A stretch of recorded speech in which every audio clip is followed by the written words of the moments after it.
அண்ட சராசரத்தை சிருஷ்டித்த ஒருவரே பரிசுத்தமானவர். அவர் யெகோவா என்ற பெயரால் அறியப்படும் தேவனானவர்.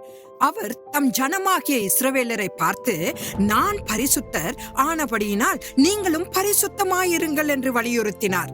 தோரா எனப்படும் பழைய ஏற்பாட்டின் முதல் 5 புத்தகங்கள் பரலோகத்தின் பரிசுத்தத்தை எபிரேயர்களுக்கு போதிப்பதற்காகவே மோசேக்கு எழுத்து வடிவில் கொடுக்கப்பட்டது. இப்பொழுது பரிசுத்த வேதாகமம் மனித குலத்திற்கு பல்வேறு வழிகளில் எவ்வாறு அறியப்படுகிறது என்பதை நாம் பார்க்கலாம். பரிசுத்த வேதாகமம் என்பது தேவனுடைய வார்த்தையாகும். அது ஏற்கனவே பேசிய தேவ சத்தமாகும்.